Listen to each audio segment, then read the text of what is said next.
జై శ్రీరామ్. శ్రీమాత్రే నమః. శ్రీ గురుభ్యో నమః. 2025 సంవత్సరం మే నెల 15వ తారీఖు నుంచి దేవగురువైన బృహస్పతి ఆయన సంచారాన్ని మారుస్తూ ఉన్నారు. ఇన్నాళ్ళు వృషభ రాశిలో సంచారం చేసిన బృహస్పతి ఇక్కడి నుంచి మే 15వ తారీఖు నుంచి వృషభ రాశి నుంచి మిథున రాశిలోకి ఆయన బంగారు పాదాన్ని మోపుతూ ఉన్నారు. మిథున రాశిలోకి ఆయన ఆగమనము ద్వాదశ రాశుల వాళ్ళకి ఎలాంటి ఫలితాలని ప్రసాదిస్తుంది, ద్వాదశ లగ్నాల వాళ్ళకి ఎలాంటి ఫలితాన్ని ప్రసాదిస్తుంది అన్న విషయాన్ని మనం తెలుసుకుందాము. నవగ్రహాల్లో దేవగురువైన బృహస్పతి మరియు శనీశ్వరుడు వీళ్ళిద్దరి సంచారము కూడా రాశులు మారేప్పుడు ప్రత్యేకతలు ఉంటాయి. ఉదాహరణకి శనీశ్వరుడికి ఏలినాడు శని ఉంటుంది, అర్ధాష్టమ శని ఉంటుంది, అష్టమ శని ఉంటుంది. కొన్ని రాశుల వాళ్ళకి ఏలినాడు శని, కొన్ని రాశుల వాళ్ళకి అర్ధాష్టమ శని, కొన్ని రాశుల వాళ్ళకి ఏలినాడు శని ఇలా ఉంటుంది, అష్టమ శని ఇలా ఉంటుంది.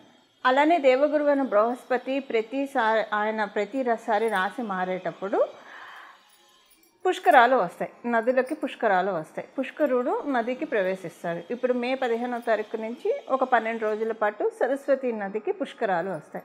సో అందువల్ల దేవగురువైన బృహస్పతి ప్రతిసారి రాశి మారేటప్పుడు అది కొన్ని ప్రత్యేకతను సంతరించుకుంటుంది. ఈ ప్రత్యేకతలు మీ రాశుల వాళ్ళకి ఎలాంటి ఫలితాన్ని ఇస్తుంది? కాలపురుషుడు కుండలిలో 3వ స్థానం సహజ 3వ స్థానము, బచక్రంలో సహజ 3వ స్థానమైన మిథున రాశిలో దేవగురువైన బృహస్పతి సంచారము. యాక్చువల్గా 3వ స్థానం అనేది మరణకారక స్థానము. మనకి పరాశర సంహిత ప్రకారం బృహస్పతికి మరణకారక స్థానము. కాకపోతే అదే పరాశర హోరాశాస్త్రం చెప్పే విషయం ఏంటంటే 3వ స్థానాల్లో గురు భగవానుడు యొక్క సంచారము సౌభాగ్య యోగాన్ని కూడా ప్రసాదిస్తుంది. సౌభాగ్య యోగం ఎలా ప్రసాదిస్తుందంటే ఆయన ఎప్పుడైనా సరే 3వ స్థానంలో ఉంటే 5వ దృష్టితో 7వ స్థానాన్ని చూస్తాడు, అలాగే 7వ దృష్టితో 9వ స్థానాన్ని చూస్తాడు, అలాగే 9వ దృష్టితో లాభస్థానాన్ని చూస్తాడు. సో అంటే ఆయన దృష్టిలన్నీ మంచి స్థానాల మీద పడుతున్నాయి. ఇప్పుడు 7వ స్థానం సప్తమ స్థానం అంటే వ్యాపారం బాగా సాగుతుంది, వివాహం కాని వాళ్ళకి వివాహం అవుతుంది, అలాగే వైవాహిక జీవితంలో పొరపచ్చాలు ఏమన్నా ఉంటే అవి తొలగిపోతాయి. 9వ స్థానం మీద ఆయన సహజ కాలపురుషుడు కుండలిలో 9వ స్థానానికి అధిపతి, ఆయన ధనుసు రాశికి అధిపతి. 9వ స్థానం మీద ఆయన దృష్టి పెట్టినా కూడా అది చాలా విశేషాంశం. అంటే ఇంకా అదొక లక్ష్మీ యోగం అని మనం చెప్పచ్చు. శ్రీలక్ష్మి యోగాన్ని మనకి కలిగిస్తుంది. అంటే మనకున్న పూర్వపుణ్యం అంతా కూడా వస్తుంది. ఈ జన్మలో మనము ఇంకా ఏం కర్మను మంచి మంచి థాట్స్ ఇస్తారు, ఈ పని చెయ్యి, మీకు ఇన్ని వరాలు వస్తాయి, ఇన్ని బ్లెస్సింగ్స్ వస్తాయని మనకి మైండ్లో మస్తిష్కంలో ఆయన కూర్చొని చెప్తూ ఉంటారు. అలాగే ఆయన లాభస్థానం అంటే ఇక చెప్పక్కర్లేదు, ఫైనాన్షియల్గా బాగా ఉంటుందన్నమాట. అందరితోటి బాగుంటుంది, ఫైనాన్షియల్గా టర్మ్స్ బాగుంటాయి. ఇది మిథున రాశిలో ఉంటూ సహజ కాలపురుషుడు కుండలిలో 3వ స్థానంలో. మళ్ళీ ప్రతి రాశి వాళ్ళకి ఇది మారుతుంది, కానీ సహజ కాలపురుషుడు కుండలిలో 3వ స్థానం అవ్వడం వల్ల ఈ మరణకారక స్థానానికి సింపుల్ కాన్సలేషను ఆయన సౌభాగ్య యోగాన్ని కూడా ప్రసాదిస్తున్నాడు. 2 ఉన్నాయి. సో ద్వాదశ రాశుల వాళ్ళకి, ద్వాదశ లగ్నాల వాళ్ళకి జూపిటర్ యొక్క గురు భగవానుడి యొక్క మిథున రాశి సంచారము ఎలాంటి ఫలితాన్ని ఇవ్వబోతోంది, దీనికి సంబంధించిన పరిహారాలు ఏం చేసుకోవాలి, ఇంకా మనకి బాగోకపోతే దాన్ని తప్పించుకోవడానికి ఏం చేసుకోవాలి, బాగా ఉంటే వాటిని ఇంకా ద్విగుణీకృతం చేసుకోవడానికి ఏం చేయాలి, ఇవన్నీ కూడా ఇప్పుడు మనం పరిశీలిద్దాం. మీనరాశిలో పుట్టిన వాళ్ళకి మీ రాష్ట్రాధిపతి 4వ స్థానంలో సంచారం చేస్తూ ఉన్నారు. మీకు 4వ స్థానంలో సంచారం చేస్తూ స్పెషల్గా మీకు ఇంట్లో కంఫర్ట్స్ని పెంచుతూ ఉన్నారు. ఇంట్లో మీకు కాకపోతే ఒకటి ఏంటంటే మీ మీనరాశి లగ్నంలో పుట్టిన వాళ్ళు ఎక్కువగా మీరు మీరు ఒకవేళ ఉద్యోగస్తులు అయితే మీ కొలీగ్స్తో మీరు కొంచెం జాగ్రత్తగా ఉండాలి. మీరు ఒకవేళ గృహిణీలు అయితే మీ చుట్టుపక్కల ఉన్న వాళ్ళతోటి కొంచెం జాగ్రత్తగా ఉండాలి. అంటే కొంచెం చిన్న డిస్టర్బెన్సెస్ వచ్చే అవకాశం ఉంటుంది. సపోజ్ మీరు విద్యార్థినులు అయితే కనుక మీ స్కూల్లో కావచ్చు, సో మీ కాలేజీలో కావచ్చు, మీ ఫ్రెండ్స్ తోటి కొంచెం అంటే జాగ్రత్తగా ఉండాలి. జాగ్రత్త అంటే ఏం లేదు, ఒకటి వాళ్ళతోటి మీకు ఏవైనా చిన్న ఇబ్బందులు వచ్చే అవకాశం ఉంటుంది. సో ఈ విషయంలో కొంచెం జాగ్రత్తగా ఉండాలి. కానీ ఇది మంచిగా జరుగుతున్న ఒకవేళ ఇలాంటి ఇబ్బందులు ఏమన్నా వచ్చినా కూడా అది మీకు ఎప్పుడైనా మన ఒక ఇబ్బంది అంటే మనకి పాపకర్మ భారం తగ్గుతుందని, మన ఆనందపడుతున్నట్టే పుణ్యకర్మ భారం దిగుతుందని, అంతే సింపుల్గా చెప్పాలంటే. ఇలా మీకు ఏదో ఒకటి వచ్చే అవకాశం ఉంది. సో మీరు ఏ ఫీల్డ్లో ఉంటే ఆ ఫీల్డ్లో మీకు అపోనెంట్స్ నుంచి కొంచెం స్లైట్గా హ్యూమిలేట్ చేస్తారు, అవమానపరుస్తారు. సో ఈ విషయంలో మీరు కొంచెం జాగ్రత్తగా ఉండాలి. ఇదొకటి మీనరాశిలో పుట్టిన వాళ్ళకి. సెకండ్ థింగ్ ఏంటంటే మీకు ఇంట్లో శాంతి సౌఖ్యాలను అయితే ఆయన ప్రసాదిస్తున్నాడు. అంటే ఇప్పుడు గురు భగవానుడు చతుర్థ స్థానంలో ఉండడం అంటే ఏంటి? లక్ష్మీ అమ్మవారు మన ఇంట్లో ఉన్నట్లే. చతుర్థ స్థానంలో గురు భగవానుడు కానీ శుక్రుడు కానీ ఉంటే చాలా మంచిది. అసలు వాళ్ళు అదృష్టవంతులైన అదృష్ట జాతకులని చెప్తుంది మనకి పరాశర సంహిత. అయితే ఇప్పుడు ఏంటంటే గోచారంలో అందరికీ మీనరాశిలో పుట్టిన అందరికీ ఇది అప్లికేబిలిటీ ఉంటుంది. అది మీ జన్మకుండలిలో ఉన్నా ఉండకపోయినా గోచారంలో ఇలాంటి కాంబో ఇప్పుడు వచ్చింది, ఇలాంటి కండిషన్ ఇప్పుడు వచ్చింది కాబట్టి చాలా మంచిది. మళ్ళీ ఆయన 1 ఇయర్ వరకు ఉంటాడు, తర్వాత మళ్ళీ 12 సంవత్సరాలకి ఆయన ఈ రాశిలోకి వస్తాడు, మళ్ళీ మిథున రాశిలోకి వస్తాడు. 12 సంవత్సరాలు తీసుకుంటాడు ఈ రాశిలోంచి వెళ్ళిపోయిన తర్వాత. ఈ 1 ఇయర్లో మీరు ఎంత ఇంట్లో ధర్మకార్యాలు చేయగలిగితే అంత మంచిది. అందులో మీ రాశి అనేది వ్యయస్థానం, బచక్రం నుంచి ఇది వ్యయస్థానం అవుతుంది, మీనరాశి అనేది వ్యయస్థానం అవుతుంది. సో ఇంట్లో ధర్మకార్యాలు ఎక్కువగా పెట్టండి. సత్యనారాయణ స్వామి వ్రతం చేసుకోవడం, అంటే మీ ఫైనాన్షియల్ కండిషన్ సహకరిస్తేనే, అప్పు చేసో లేదంటే ఆదుర్దా పడో కాదు, ఫైనాన్షియల్ కండిషన్ సహకరిస్తే ఏదైనా ఇంట్లో హోమాలు పెట్టుకోవడం కావచ్చు, లేదా వ్రతాలు పెట్టుకోవడం కావచ్చు, ఇలాంటివి చేస్తూ ఉంటే ఏమవుతుందంటే శ్రీలక్ష్మి ఆవాహనని మీరు ఎక్కువ కాలం మీతోటి ఉంచుకోవచ్చు. ఇప్పుడు 1 ఇయర్ ఆయన వెళ్ళిపోయిన తర్వాత మళ్ళీ యథా రాజా తదా ప్రజగా కాకుండా మిమ్మల్ని మీరు కాపాడుకోవడానికి ఇవి చేయడం అంత మాత్రమే. లేకపోతే ఈ సంవత్సరంలో ఆయన ఇచ్చేవి ఆయన ఇస్తాడు. సో ఎప్పుడైనా మనకి ముందే తెలిసినప్పుడు ఇంకా మనం దాన్ని ఎక్కువ సెక్యూర్ చేసుకోవచ్చు కదా, ఇలా ఎక్కువ సెక్యూర్ చేసుకోవడానికి ప్రయత్నించండి. మేము వ్రతాలు అంటే వ్రతాలు చేసుకునే స్తోమత లేదు, లేదా హోమాలు ఇవన్నీ చేసుకునే స్తోమత లేదు. ప్రతిరోజు చక్కగా ఒక 1 అవర్ కూర్చోండి. ఏదో అమ్మవారి మూలమంత్రాన్ని తీసుకోండి, లేదంటే అమ్మవారిని ఇప్పుడు మహాలక్ష్మి అమ్మవారే కదా మీ ఇంట్లో ఉండేది, మన ఇంట్లో ఉండేది.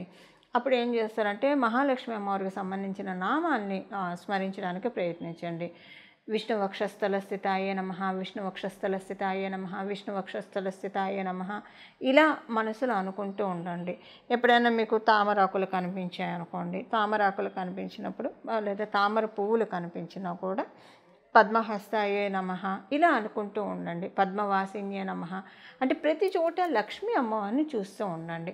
ఇప్పుడు మీ ఇంట్లో పూలు కనిపించాయి, ఆ లక్ష్మీ అమ్మవారు ఇక్కడ ఉంది, మన ఇంట్లో ఇక్కడ కూర్చుందని అనుకోండి, డెఫినెట్గా ఉంటుంది అమ్మవారు. యద్భావం తద్భవతి.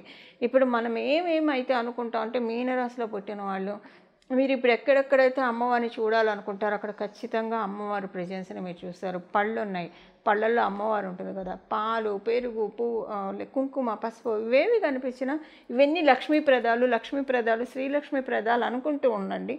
ఇప్పుడు ఈ సమయంలో లక్ష్మీ అమ్మవారు ఉండడమే కాదు, మీ ఇంట్లో తదాస్తు దేవతల ఆశీస్సులు కూడా బాగా ఉన్నాయి. సో ఎంత మీరు సన్మంగళాన్ని మీరు పలుకుతూ ఉంటే అవన్నీ వాళ్ళ చేత తదాస్తు అనబడి మీ లైఫ్ బ్యూటిఫుల్గా మీరు మార్చుకోవడానికి చక్కటి అవకాశం ఉంటుంది. కాకపోతే హ్యూమిలేషన్స్ ఉంటాయి మీనరాశిలో పుట్టిన వాళ్ళకి. ఇది ఒకటంటే మనం పుట్టడమే రుణాలతో పుడతాం కదండి. అసలు మన అందరం పుట్టే రుణాలు ఏంటంటే మనం పర్సనల్గా చేసుకునేది, పూర్వజన్మలు అది తీసేస్తే ప్రతి ఒక్కళ్ళకి అప్లికేబుల్ అయ్యే రుణాలు ఏంటి? ఋషి రుణం, దైవీ రుణం, మానుష రుణం, మాతృ రుణం, పితృ రుణం. ఇవేవి మనం తీర్చుకోలేని రుణాలు. ఋషి రుణం అంటే ఏదైనా మనం స్తోత్రాలు చదవడము లేదా పురాణాలు చదవడం, వీటి వల్ల కూడా ఋషి రుణం తీరదు. ఒక గ్రాటిట్యూడ్ మనం అంతే. సో వీటన్నిటికీ మనం ఎప్పుడు ప్రయత్నిస్తూనే ఉండాలి. అది కాకుండా మళ్ళీ ఇవి ఎలానో ఉంటాయి ప్రతి ఒక్కరికి. అది కాకుండా మన ఆత్మ అంతకుముందు ఏ ఉపాధిలో ఉందో ఆ ఉపాధి నుంచి చేసుకొచ్చిన కర్మలు ఇవి తొలుగుతాయి అంతే. ఎప్పుడైనా మనం బాధపడుతున్నామంటే ఏ విషయానికైనా అక్కడ పాప కర్మక్షయం. ప్రకృతి ఒకటి ప్రతిదీ నోటీస్ చేస్తూ ఉంటుంది. ప్రకృతికి మించిన సర్వేలెన్స్ ఈ సృష్టిలోనే ఉండదు. ప్రకృతికి మించిన సీసీ కెమెరా ఈ సృష్టిలోనే ఉండదు. మనం అనవసరంగా దేనివల్లన్నా మన తప్పు లేకుండా బాధపడుతున్నా, ఏదైనా బాధపడాల్సిన సిచ్యువేషన్ వచ్చినప్పుడు లేదా ఒక్కొక్కసారి మనకి తెలుసు కూడా మనకి తప్పు చేసి బాధపడచ్చు. అది రెండు ఉంటాయి కదా, వయస వర్షం ఉంటుంది. ఏదైనా కూడా ప్రకృతి మనల్ని హీల్ చేస్తుందనే మనం భావించాలి. సో దాన్ని అంత మాత్రంగానే మనం తీసుకుంటే కనుక ఎక్కువ హార్ట్కి తీసుకోకుండా ఉంటే మనకి తొందరగా సమస్య నుంచి బయటపడే అవకాశాన్ని ప్రకృతి ఇస్తుంది. ప్రకృతే మన నేస్తం అండి. ప్రకృతి మన నేస్తం అన్న విషయాన్ని మనం గ్రహించాలి. ఇప్పుడు మీనరాశిలో పుట్టిన వాళ్ళందరికీ కూడా ఒక బోనస్ రెమెడీ, బోనస్ టిప్ అనుకోండి. వీలైనంత వరకు మీకు ఎంత వీలైతే అంత చెట్లని నాటండి. వేప చెట్టుని నాటుతారా, పారిజాతం చెట్టుని నాటుతారా, మామిడి చెట్టుని నాటుతారా, ఏదైనా సరే వృక్షాన్ని నాటడానికి మీ పరిధిలో మీకు అవకాశం ఉంటే నాటడానికి ప్రయత్నించండి. చాలా మంచిది. ఇప్పుడు మీకు అంటే ఇలా నాటడం వల్ల చాలా క్లియర్ అవుతాయి. కర్మభారాలన్నీ కూడా చాలా క్లియర్ అవుతాయి. జూపిటర్ ఇస్తున్న ప్రామిస్ మీకు. దేవగురువు అయిన ఇస్తున్న ప్రామిస్, బృహస్పతి ఇస్తున్న ప్రామిస్. దీన్ని మిస్ అవ్వకండి. ఇది మనం మిగతా విషయాలకు వస్తే మీరు వివాహ ప్రయత్నాలు చేస్తుంటే అవివాహితులైతే వివాహ ప్రయత్నాలు సఫలీకృతం అవుతాయి. మీరు బిజినెస్ చేస్తూ ఉన్నా లేదా ఉద్యోగం చేస్తున్నా అవన్నీ కూడా చాలా బాగా ఉంటాయి. మంచి గ్రోత్ని అయితే మీరు డెఫినెట్గా చూస్తారు. ఉద్యోగస్తులకి ఇంకా అడిషనల్గా బోనస్ అని చెప్పొచ్చు, ఇంకా బాగా ఉంటుంది. సో మీ జన్మజాతకంలో ఇప్పుడు వృత్తి స్థానం బాగోకపోయినా గోచారంలో గురు భగవానుడి యొక్క కృపా కటాక్షాల వల్ల అది బాగుంటుంది. ఒక శుభకార్యం అయితే ఇయర్ అయ్యే లోపల మీరు చూస్తారు. మీరు ఏదైనా ఒక ధర్మకార్యం తలపెట్టారనుకోండి, అది అవుతుంది ఖచ్చితంగా. సో ధర్మకార్యం అంటే అది వివాహం అవ్వచ్చు, ఉపనయనం అవ్వచ్చు, లేదా ఏదైనా ఒక ధర్మకార్యం, మంచి పని ఏదైనా సరే మీరు తలపెట్టుంటే డెఫినెట్గా మీనరాశిలో పుట్టిన వాళ్ళు ఈ 1 ఇయర్లో అనుకుంటారు. థాట్ అయితే వచ్చి ఉంటుంది. కొంతమంది వాళ్ళ జాతకంలో గురుబలం ఉంటే ఆల్రెడీ ఇంప్లిమెంట్ చేసి ఉండవచ్చు. ఇప్పుడు అదేంటంటే మీరు తలపెట్టింది పెండింగ్ సాగుతుంది. ఇప్పుడు అది కంప్లీట్ అవుతుంది అంతే. సో ఏదైనా ఒక మంచి పని మీరు అనుకున్నది డెఫినెట్గా అవుతుంది మీనరాశి మీనలగ్నంలో పుట్టిన వాళ్ళకి. ఇది మీనరాశి మీనలగ్నంలో పుట్టిన వాళ్ళకి దేవగురువు అయిన మీ రాష్ట్రాధిపతి అయిన బృహస్పతి ప్రసాదించే ఫలితాలు. మిథున రాశిలో ఆయన సంచారము అన్ని రాశుల వాళ్ళకి యోగించే విధంగా ఉండడానికి దత్తాత్రేయ స్వామి వారి ఆరాధన చేయాలి. మీకు వీలైతే గురుచరిత్ర పారాయణం చేయడము, అలాగే గానుగాపూరు ఇలాంటి దత్తపీఠాన్ని దర్శించడము, కురుపురం ఇలాంటి దత్తపీఠాన్ని దర్శించడము. ఒకవేళ దర్శించడం కుదరకపోయినా సరే దత్తుడి యొక్క ఆరాధన ఎక్కువగా చేసుకోవడము, దత్త చరిత్ర పారాయణం చేయడానికి ప్రయత్నించండి, చాలా మంచిది. ప్రతిరోజు కూడా ఈ నామం ఇప్పుడు మనం తెలుసుకోబోయే నామము సర్వకాల సర్వావస్థలందు కూడా చేసుకోవచ్చు. అంటే మీరు ఏ కండిషన్లో ఉన్నా సరే నామజపానికి తప్పు ఉండదు. కాబట్టి ఇప్పుడు మనం తెలుసుకోబోయే నామాన్ని ప్రతిరోజు కూడా మనసులో జపించుకుంటూ ఉంటే, మీరు ఏ పని చేస్తూ ఉన్నా మనసులో జపించుకుంటూ ఉంటే కనుక గురు భగవానుడి యొక్క మిథున రాశి సంచారంలో ఆయన బచక్రంలో 3వ స్థానంలో ఉంటూ ఇచ్చే సౌభాగ్య యోగాన్ని మనందరం కూడా అందుకోవచ్చు. ఇప్పుడు ఆ నామం ఏంటో మనం చూద్దాం.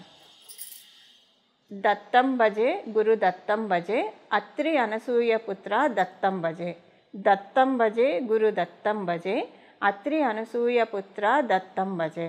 దత్తం భజే గురు దత్తం భజే అత్రి అనసూయ పుత్ర దత్తం భజే.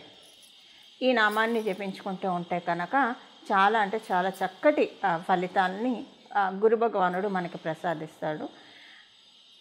ఇలా మనమందరం కూడా గురు భగవానుడి యొక్క కృపకి పాత్రలవుతూ గురు భగవానుడు జ్ఞానాన్ని కలిగిస్తాడు. జ్ఞానం వల్ల ఏంటంటే అజ్ఞానం అనే చీకట్లు తొలగిపోతాయి. ఎప్పుడైతే అజ్ఞానం అనే చీకట్లు వీడిపోతాయో మన జీవితంలో సుఖ సంతోషాలు సమృద్ధిగా ఉంటాయి. వాటికి ఎప్పుడూ కొదవ ఉండదు. ఇలా మన జీవితాన్ని జ్ఞాన సముపార్జనతోటి జ్ఞానార్జనతోటి మన జీవితాన్ని మనందరం కూడా నడుపుకోవాలని చెప్పి, జ్ఞానధనంతో అజ్ఞానం మన అంధకారాన్ని రూపుమాపాలని చెప్పి నేను కూడా మనందరి తరఫున మనస్ఫూర్తిగా శిరస్సు వంచి దత్తాత్రేయ స్వామి వారిని వేడుకుంటూ, శ్రీ గురుదత్త, జై గురుదత్త, శ్రీ దత్త శరణం మమ, మంగళం, నమో భగవతే వాసుదేవాయ.